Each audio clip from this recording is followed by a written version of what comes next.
The Witch's Bedtime Tale.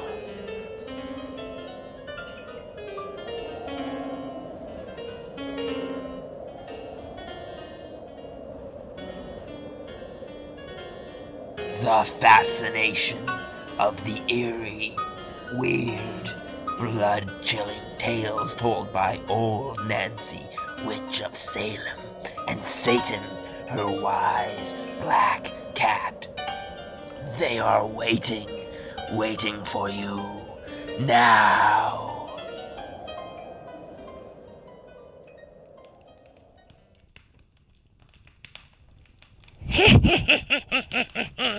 Welcome.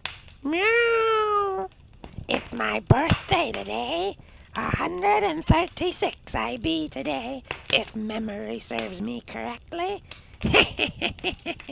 Yes, sir, 163. Meow. Tonight's story is an adaptation of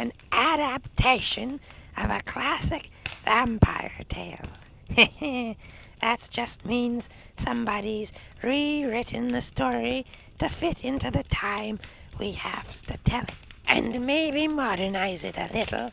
Meow! And the second adaptation, well, that was to make it a little more like the original tale. It's not important.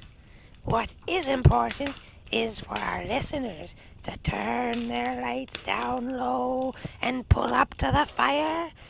Gaze into the embers, and soon our story will take you to a small country estate of a rich businessman. This businessman has a young daughter, and they're spending a lonely summer there when a strange girl becomes a visitor in their house under strange circumstances. Meow. This is the story of Carmilla. Carmilla!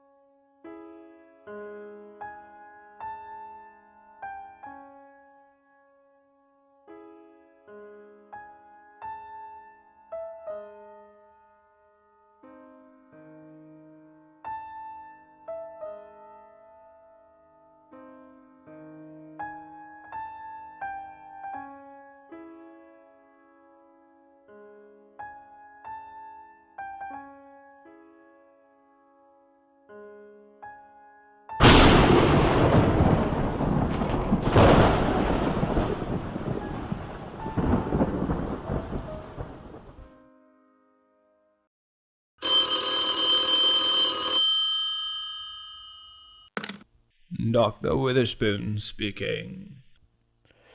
Is this the Reverend Witherspoon? Yes. This is J.S. Dodge. Do you remember me, Dr. Witherspoon? I have the big place on Maple Hill. Oh, yes, Mr. Dodge, I remember you.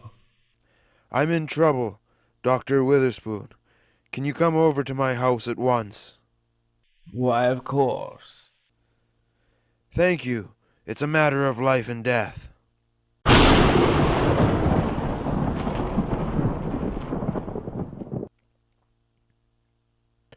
Dr. Witherspoon, my daughter Helen is dying. Oh, I'm sorry. You must help me save her life. Only God can do that, Mr. Dodge. We'll talk about that later. I called for a doctor, not a priest.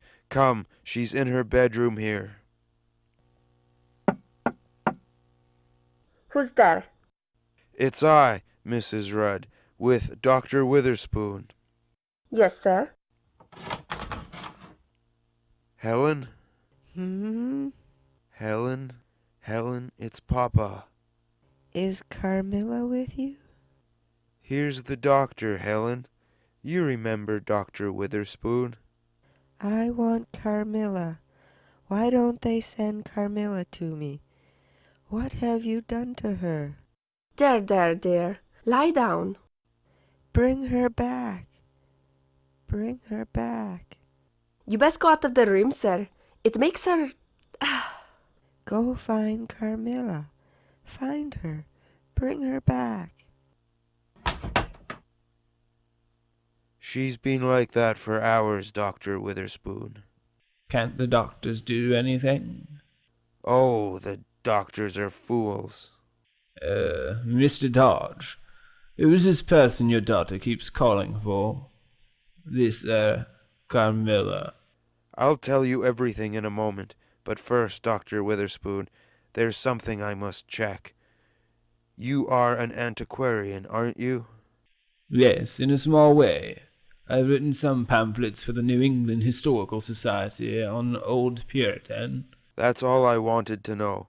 Sit down, please. Before I tell you my story, I want you to look at me. Do I seem normal to you, or insane? Why, you seem rather overwrought, sir.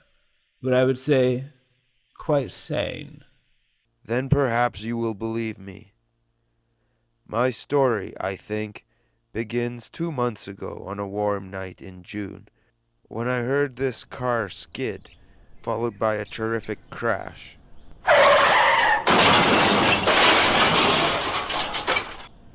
I called Tony, our gardener. We ran down the drive to the state highway. A black limousine of some fancy foreign make had taken the curve too fast, sideswiped a tree, and landed half in the ditch. There was broken glass on the road. A tall woman, dressed in black, was standing nearby and crying her eyes out. Oh, get her out of here. Oh, my poor little Carmilla. For heaven's sake, get her out of here. She's dead. What's the matter, madame? Anything we can do?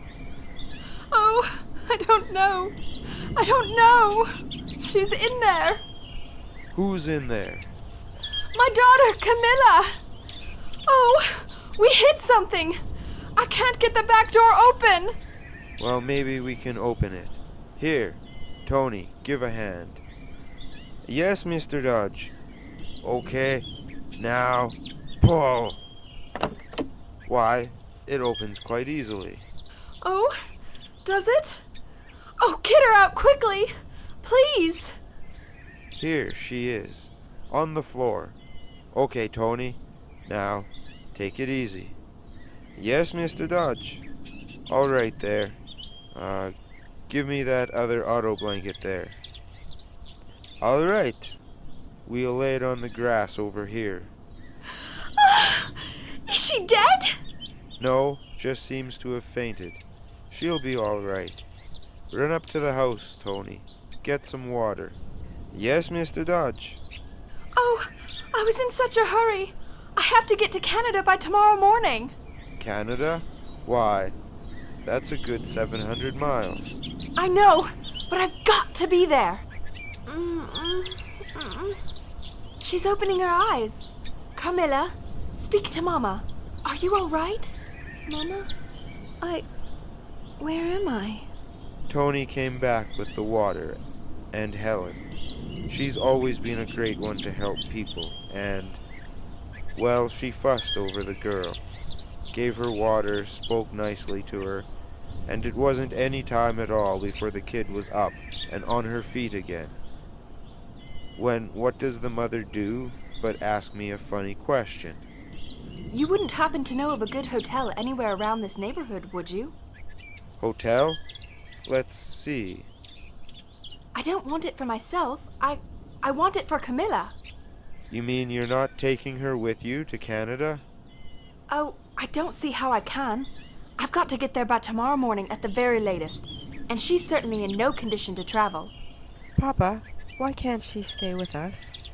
With us? Why, yes, Papa. We've got loads of room. Oh, please. Please, Papa, say yes. Please do. It was an awkward moment. Ordinarily, I don't take to strangers, but these people were well bred, rich, and, well, Helen just begged me. Ever since her mother died, I've never been able to resist anything she ever wanted. I know she had been lonely out here in the country, so far from her friends. So I said yes. Goodbye, Mr. Dodge. I don't know how I shall ever thank you enough. That's all right. We'll look after her. And, you think you'll be back in 3 weeks? Oh, at the very latest. It was so kind of you. And, in case you don't come back by then, is there any way I can get in touch with you? Of course. You can reach me in Canada. Just a moment. I'll give you my card. Here it is. Miss C. Wood, 1211 Rue des Agnes, Quebec, Canada.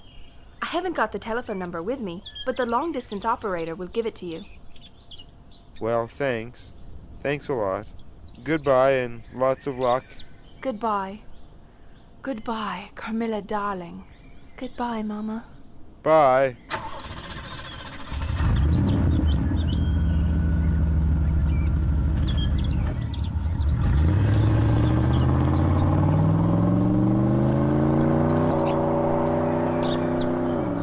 The car drove off like a house afire.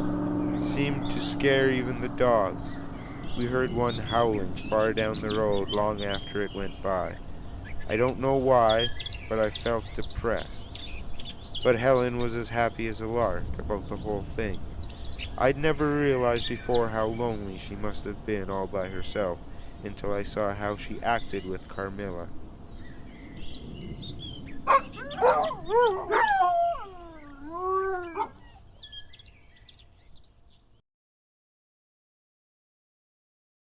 Carmilla, are you up yet? Come in. Good morning. Or maybe I should say good afternoon. Do you know it's almost 2 o'clock? But I still feel tired. Do you know what time Mama and I get up at home?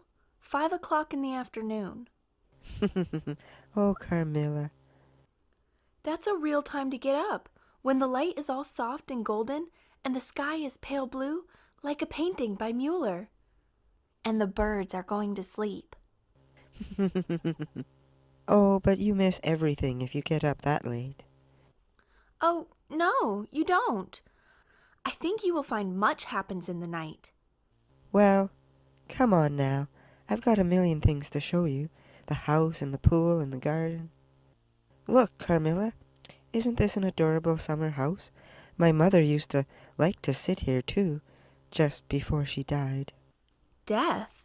Oh, let's not talk about it. What a beautiful passion flower vine. That's Tony's doing. He raises them. They're supposed to be very rare. Look at this flower. It's like an exquisite insect. Look at these trickles of lavender, and its hungry green stamens curving upward like claws. Tony tells me that the reason they're called passion flowers is because they're a symbol of the passion of our Lord. Silly superstition. They're really a symbol of human passion. Everything about them is wild and hungry.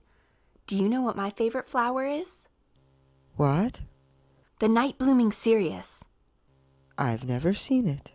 I have, many times. It blooms in secret, you know, only at night. They sometimes only bloom for a single night of the year. Oh, how beautiful. I wish I could see one sometime. You will. We'll go hunting for them some night together.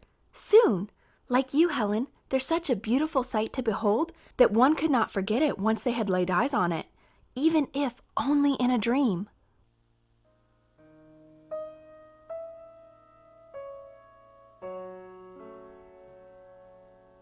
Carmilla!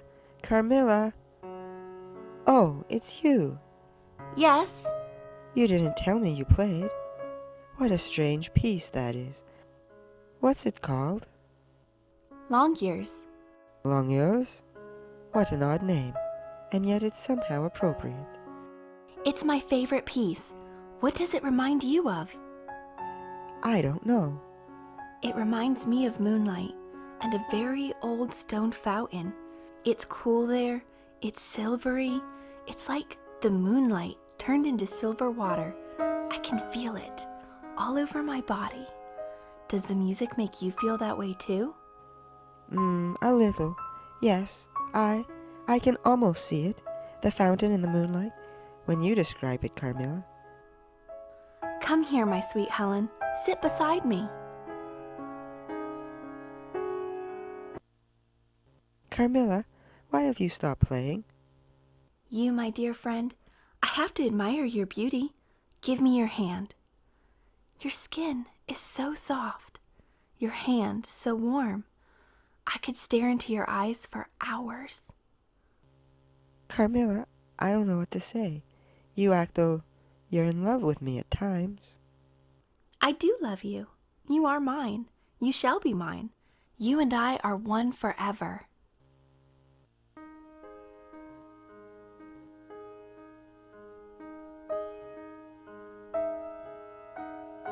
She was a funny sort of girl, this Carmilla. Romantic, temperamental, full of crazy notions. But after you were with her for a while, you couldn't help but liking her. As the days went by, Carmilla became like a regular member of our little family. Her and Helen became as close as sisters. And then...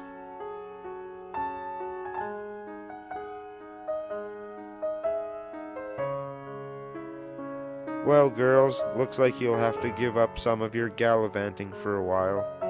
Oh, Papa, why? Well, there seems to be some kind of an epidemic going around. Just been reading about it in the newspaper. What kind of epidemic? Nobody seems to know. 12 young people have died in the next county. Goodness, did you hear that, Carmilla? What is it, darling? 12 people in the next county have just died of an epidemic. Really? Yes, and Papa wants us to stay home from now on. Oh dear, that would spoil our picnic tomorrow. You girls planning to go on a picnic tomorrow? Mm-hmm. Maybe that wouldn't do any harm. Oh, but this is a picnic in the churchyard. The churchyard? Yes, Carmilla's going to show me the funny old tombstones. We're going to go exploring, too. Carmilla says there are a whole lot of the Wood family buried there. She wants to check up to see if any of them were related to her.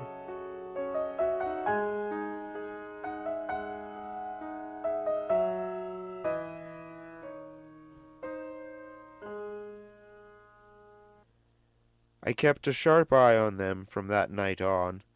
After all, Dr. Witherspoon, Helen is all I have in the world. As for Carmilla, well, I didn't want to answer for anything to that mother of hers. One night at supper I noticed that Helen was unusually pale. Helen, what's the matter? Aren't you feeling well? You look pale. Oh, maybe I'm just tired. I haven't been getting very much sleep lately. Bad dreams, I guess. I've been having bad dreams too. I haven't slept a wink for the last 3 nights. Have you, Carmilla? You never told me. I didn't want to depress you, but every night I dream that I'm awake. Then suddenly, a great black cat jumps over the sill into my room. Well, that doesn't sound like much to me. Wait a minute. The cat begins to pace, slowly, up and down the room, up and down. And as it paces, it grows larger and larger until it's as big as a tiger. Suddenly, it jumps on my bed. Ah! That's... Helen, what's the matter?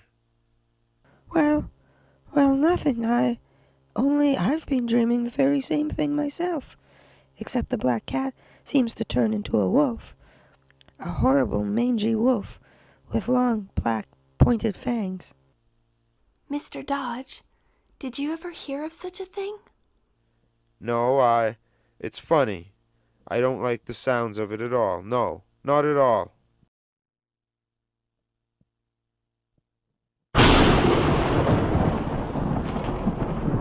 And then, Dr. Witherspoon, I consulted a physician about my daughter's health.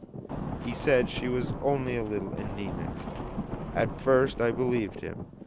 But, Dr. Witherspoon, there are things in this world about which the medical profession knows nothing. That night, after everybody had gone to bed, I was awakened by a terrible scream. Ah! It seemed to come from Helen's room. I jumped out of bed and ran down the hall. Mrs. Rudd met me at the stairs. Oh, excuse my appearance. Mr. Dodge, did you hear that? Yes, from Helen's room. Why, the door's locked. Oh, yes, sir. Miss Ellen always locks her doors at night now. Good heavens! Helen! Helen! Are you all right? Speak to me! She doesn't answer. Knock on Miss Carmilla's door. We can get in that way. Miss Carmilla locks her door too, sir. What? The two girls are always thinking they'll be murdered, sir. Good heavens! Helen! Wait a minute. I think I hear somebody in there. Something moving. Papa? Helen, open the door quickly. Helen, dear. Helen, what are you doing on the floor? Good heavens, there's blood over everything. Carmilla? What happened to you, Helen? Why did you scream like that? I screamed because I saw Carmilla covered with blood. Where? At the foot of my bed. I was having a dream about the cat again. I woke up, and there she was, standing at the foot of my bed, all covered with blood. Didn't you see her run out of the room? No, dear, no. You must have dreamed that too. Mrs. Rudd, knock on Miss Carmilla's door, will you? Yes, sir. See if she's all right. Oh, Papa. Now, it's all right, dear. It's all right. Miss Carmilla? Miss Carmilla, are you all right? Something's happened to Carmilla. Please, dear. Miss Carmilla? Oh, sir, she doesn't answer.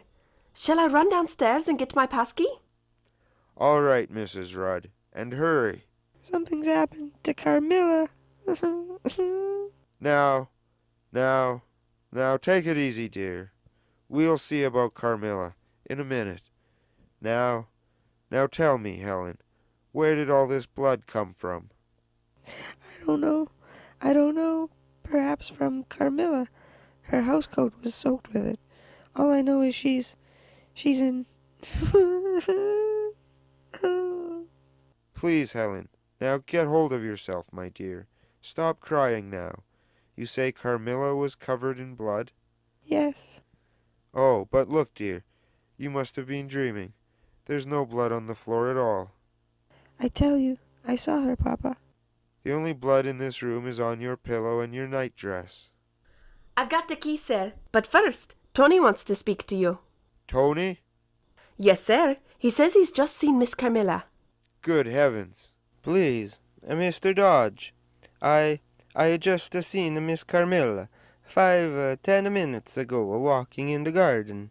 In the garden? It's true, Mr. Dodge.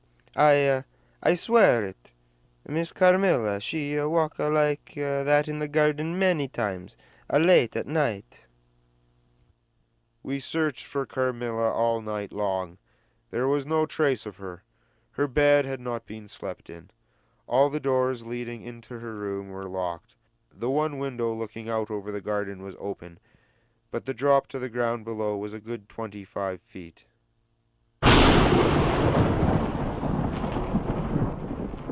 Helen was hysterical, and, of course, I was just about beside myself thinking how all this was going to sound to her mother, when suddenly, next day, just as I was calling up the local sheriff, I heard Helen's voice calling me from upstairs.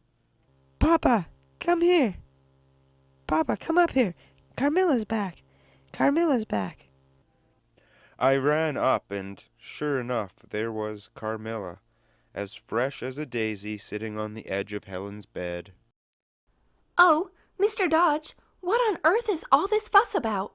Carmilla, where have you been? What is this? I've been in bed. Oh, no, you haven't. Well, then there's something wrong. As far as I know, I've been sound asleep in there all night long. I just woke up half an hour ago. Got up, took a shower, got dressed, came in here to say good morning to Helen. If you think you're being funny, I may as well tell you we're in no mood for kidding. Helen has been hysterical all night. Maybe you've got a boyfriend or someone you go down in the village to meet. A boyfriend? What an idea! Well, why not? For what other reason would you sneak out every night?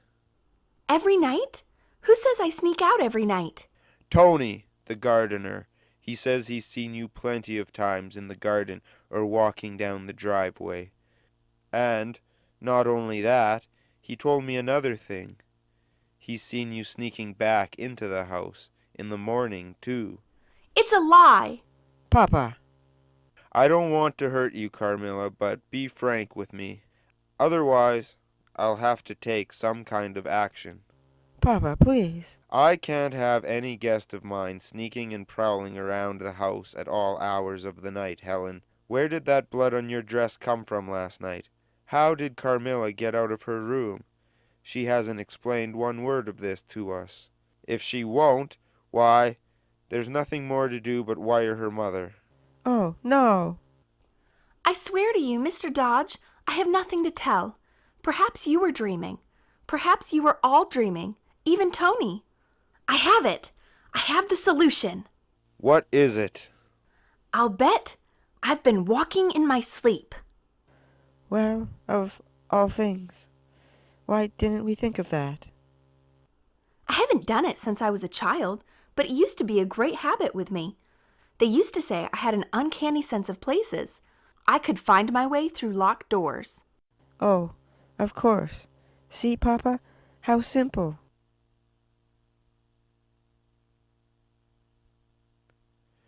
I wasn't satisfied with the whole business. Too many things just didn't seem to click. The blood on Helen's pillow, the locked doors, the 25-foot jump. I still thought Carmilla was holding out on me. I knew she was. There seemed only one thing to do. Hello, long distance? Will you connect me with Quebec, please? Quebec, Canada. I'd like to speak to a Mrs. C. Wood, 1211 Rue de Agnes. Quebec, Canada. I don't know the number. You are calling C. Wood, 1211 Rue des Agnes, Canada, Quebec. Yes, that's right. New York calling Quebec, Canada. This is Quebec. Will you connect me with a Mrs. C. Wood, 1211 Rue des Agnes? Just one moment, please. I beg your pardon, but there is no C. Wood listed at 1211 Rue des Agnes. Thank you. 1211 Rue des Agnes is a cemetery. When I hung up that receiver, my knees were trembling. I didn't know what to think, but I had suspicions, plenty of them.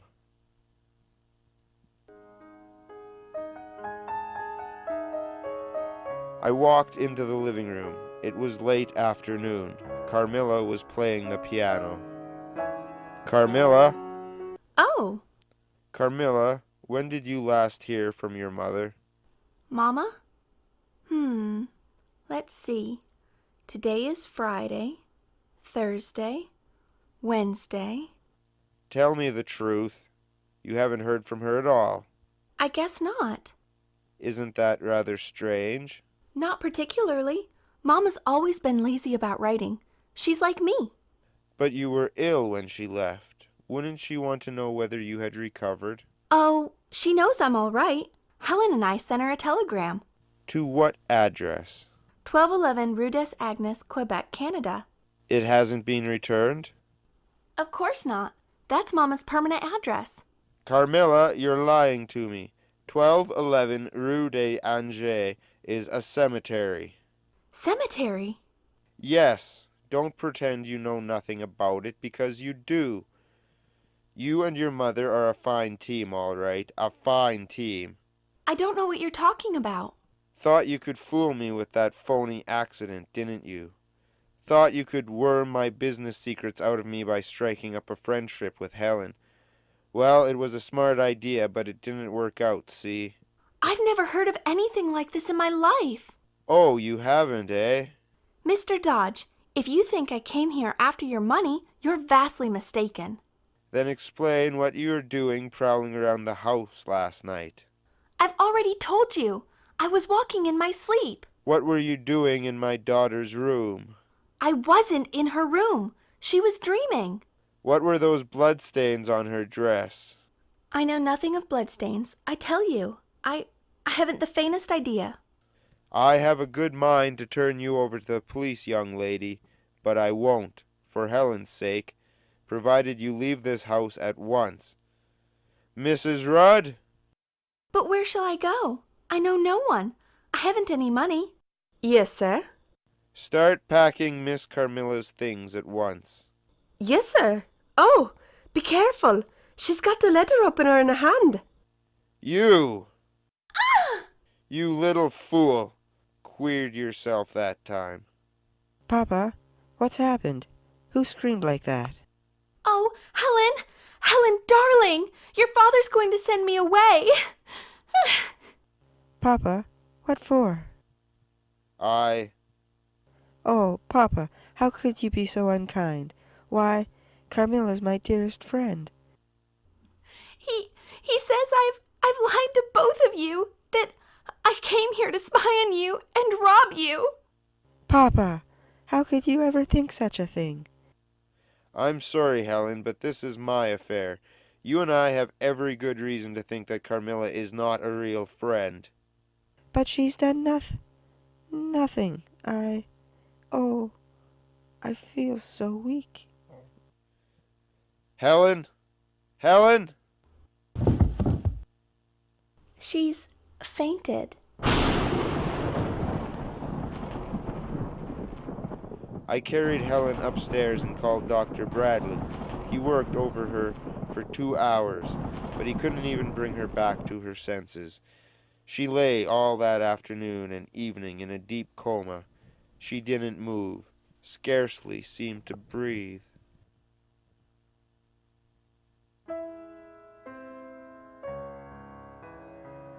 Downstairs in the living room, Carmilla was playing her everlasting tune. It seemed to mock us. Finally, I couldn't stand it any longer. I stood up to call Mrs. Rudd when, suddenly, I saw the door to Carmilla's room open very slowly. She came into Helen's room. She didn't speak to me.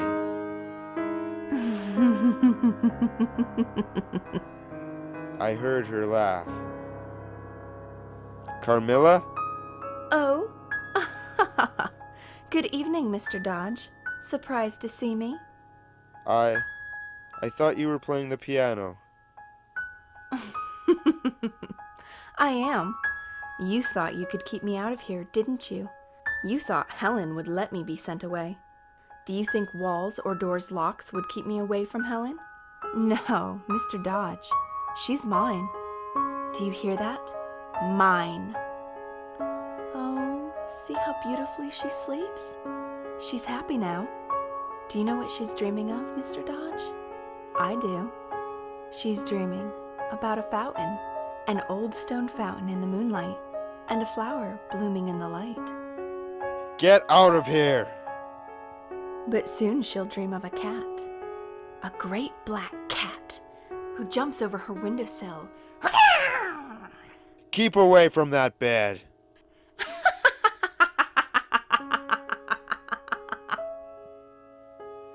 With one leap, she jumped onto Helen's bed. I saw her teeth bared like fangs, like the pointed fangs of a wolf. And then suddenly the room went dark. I could hear Helen struggling on the bed, and then one agonizing scream. Ah! I groped my way toward the bed. I could see nothing of it but a great black mass that swelled and swelled until it covered the bed like a cloud. I struck at it with my fists.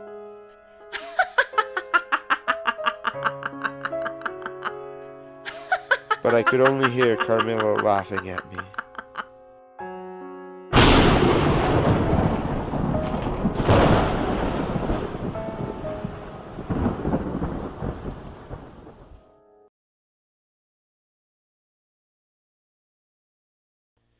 This happened last night, Dr. Witherspoon. Since then, I've been almost crazy. I know everything now. I know that my daughter has only one chance to live. And that is? That is if we destroy this monster who is draining her strength. This incubus. This vampire. Vampire? Oh, vampires are mythical. They're like witches or ghosts.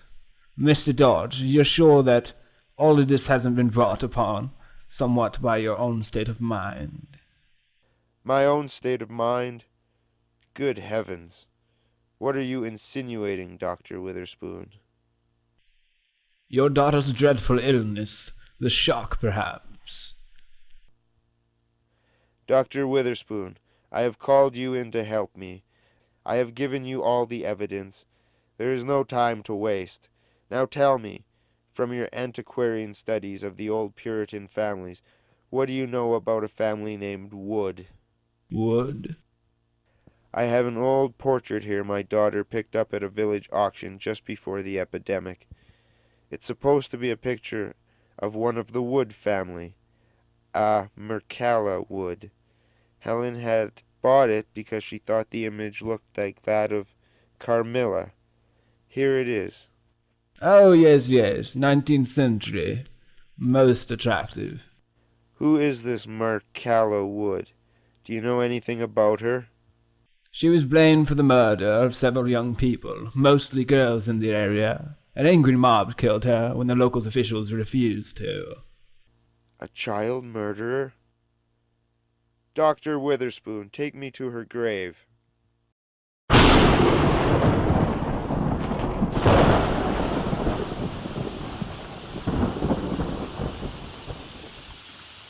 This is the old Wood plot. It has been used for more than a century. Oh dear me, the grass is so very wet. Now let me see. Josiah Wood, Adrian Wood, Sarah Wood, Rachel Wood, beloved wife of... Oh, here it is. Marcella Wood, born 1819, died 1838.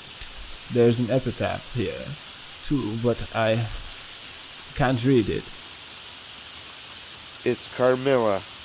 Carmilla? My dear sir, this poor creature has been dead for over 100 years. You heard me. If she is a vampire, then she can live forever as long as she has the blood of living things. Carmilla. Mercalla. Carmilla. The same letters. It's the same name, twisted. My dear Mr. Dodge, calm yourself. Here, come back into the car. No. Tony, hand me that shovel. Yes, Mr. Dodge. Mr. Dodge, what are you going to do? I'm going to dig her out of there. I'm going to destroy her once and for all. You have no proof that the body of this poor witch is the same as this Carmilla. You have no proof that this is a friend of your daughter, is even a vampire. Don't stop. Tony, keep on digging. Yes, Mr. Dodge. Doctor, you yourself say this body has been dead more than a century. So let us see if it is dead, or if it is undead. Your sciences have yet to explain all in heaven and on earth. Are you mad, sir? Vampires don't exist. They're creatures of the imagination. This is sacrilege, Mr. Dodge. I shall have to report you to the police.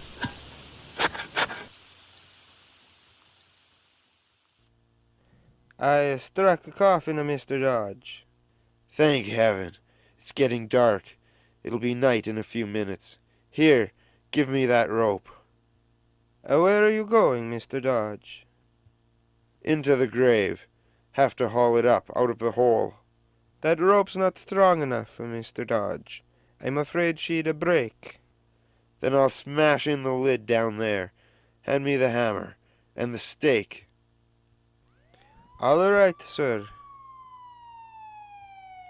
What's that? Huh? Police. Quick, the hammer.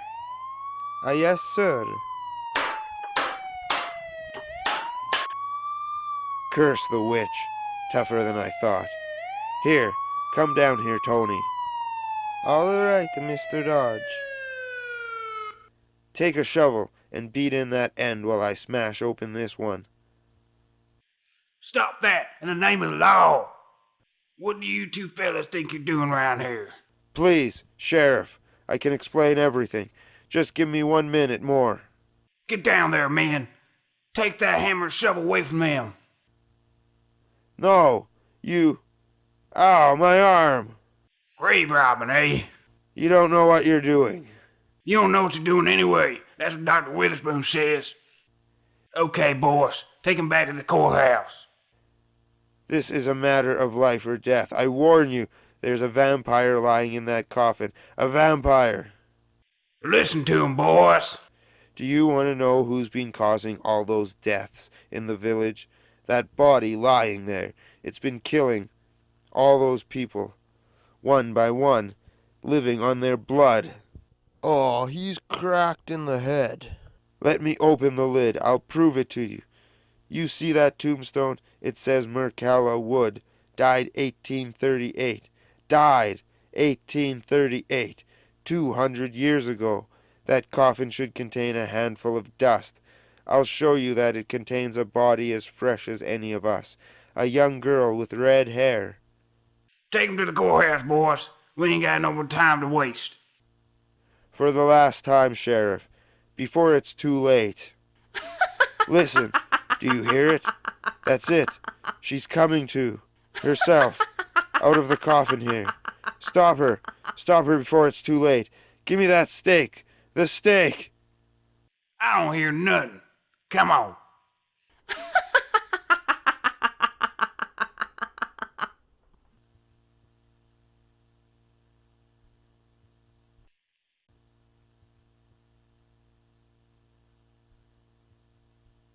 Oh, Mr. Dodge. Sir, I thought you'd never come back. How's Helen? You must be brave, sir. She's gone. She passed away just about a half hour ago while Miss Carmilla was playing the piano downstairs. Miss Carmilla. Yes, sir. She came in about an hour ago and began to play. Miss Ellen heard her from her room, and it seemed to soothe her. And she smiled at me. Carmilla's come back, she said. She's so sweet. Tell her to come upstairs. But before I could go downstairs to get Miss Carmilla, she passed away. Oh, God. Oh, my God. And now, if you'll excuse me, sir, I'll just go in and tell Miss Carmilla now.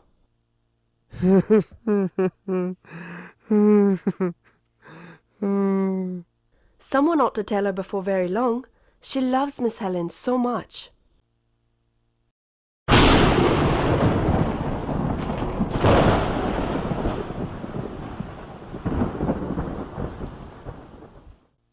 That doctor had allowed this to happen. Had he not called the police and had Tony and myself arrested, we could have stopped that creature. I had spent the past several hours mourning Helen's death, but knew what I had to do. You ready, Tony? You know you don't have to do this, right? I know, Mr. Dodge. I want to do this. I know I believe in vampires before. I think they only legend and story, but no more. That Carmilla, she did this to Miss Helen. We have to stop her. Yes, I'm so sorry we told that foolish Witherspoon. I thought he'd be intelligent enough to see Helen was being afflicted by some unnatural forces. He's as much to blame as that monster. in her resting place. Then, sir, I think we should be doing our business quick-like. Yes, Tony. Let us go.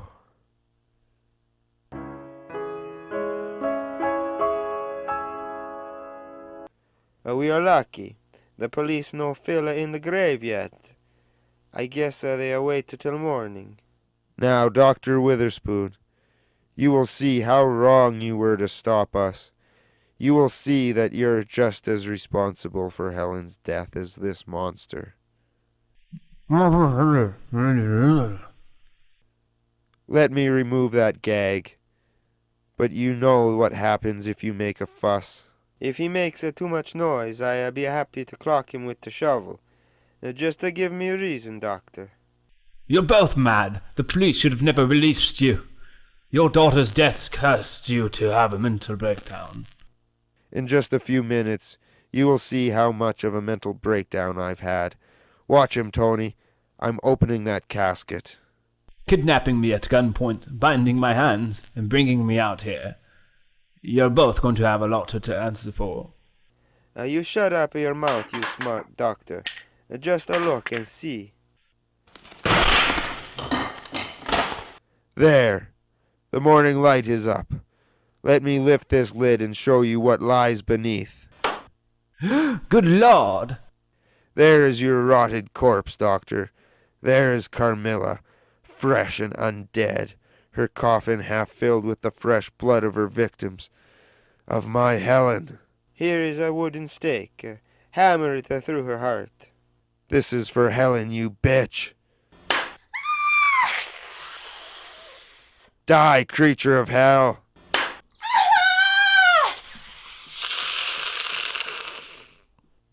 Hand me the hatchet. What are you going to do now? Make sure this thing is dead. I'm taking off its head. Climb out of there, Mr. Dodge. We need to finish up. Here, Doctor. Would you like to examine this head? Tell me how long it's been dead for, maybe.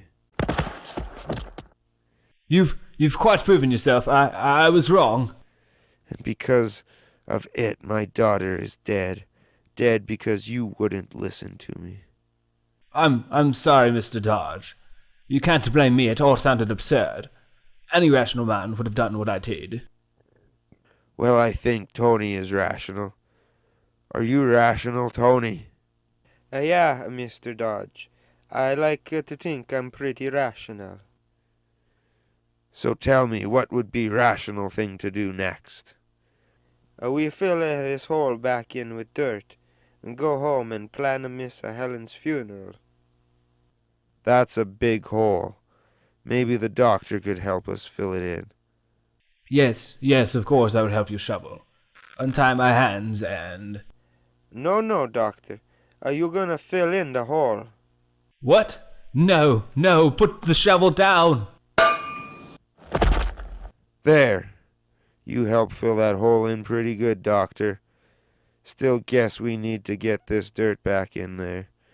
Time to shovel. Yeah, boss. A time to shovel.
That there is quite the adaptation. Meow! Still, it more or less gives you a good idea of how the classic tale goes. Dracula weren't the first vampire story. No, sirree. Well, it's time to bid you good night. Satan and I has business. Midnight business.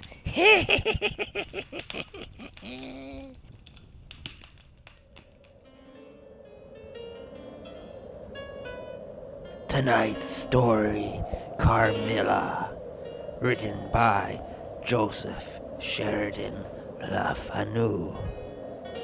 Our cast: Amber Moyer, Cameron Mollahan, Kevin Rimney.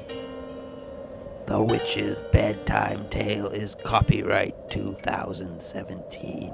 Kevin Rimney Productions.